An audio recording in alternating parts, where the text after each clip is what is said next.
রাখলো ওয়াকাবা ফলসে এখানে। তো ওয়াকওয়ে শুরু হলো এখানে। ওয়াকওয়েটা অনেক সুন্দর।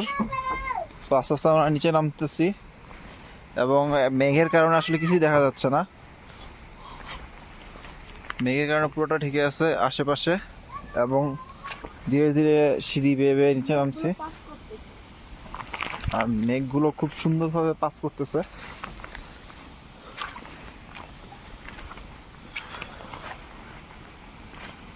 আর ঝিরিঝিরি তো বৃষ্টির সাথে আছেই। তো অসাধারণ অনুভূতি এখানে আসলে না আসলে বোঝা যাবে না যে কতটা সুন্দর।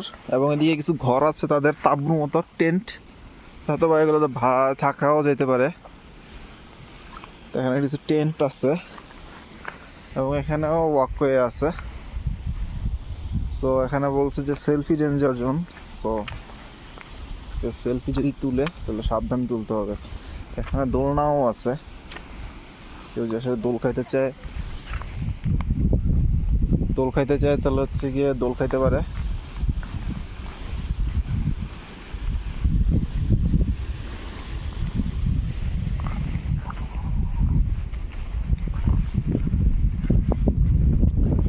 তো আসলে কিছুই দেখা যাচ্ছে না অ্যাকচুয়ালি।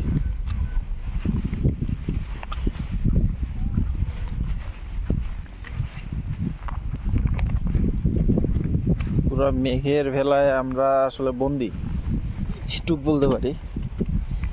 তো আশা করি দেখতে পাবো, যেহেতু যাচ্ছি কষ্ট করে। আসলে সুন্দর অনেক।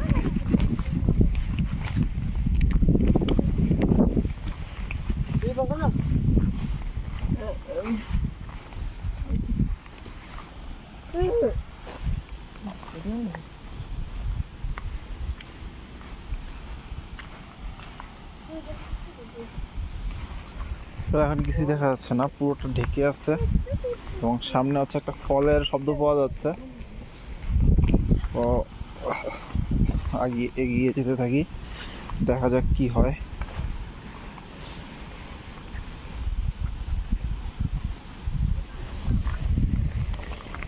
তো সুন্দর অনেক, তবে খুব সাবধানে নামতে হবে এখান দিয়ে। এখানে একটা ফলস দেখা যাচ্ছে।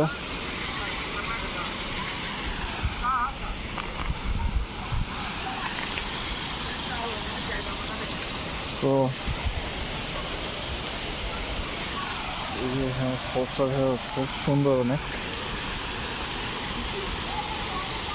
তবে সাবধানে পা ফেলা লাগতেছে, কারণ যদি একটু পিছলে যাই তাহলে একদম পুরা মাথা নষ্ট অবস্থা হয়ে যাবে।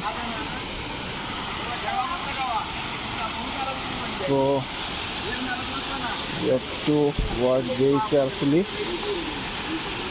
যে ফলস দেখা যাচ্ছে, ওয়াকাবা ফলস।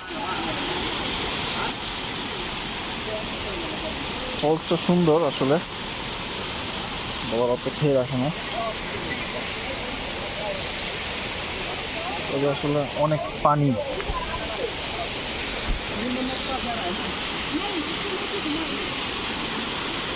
এই যে একটা ফলস করতেছে, তো এটা আসলে অনেক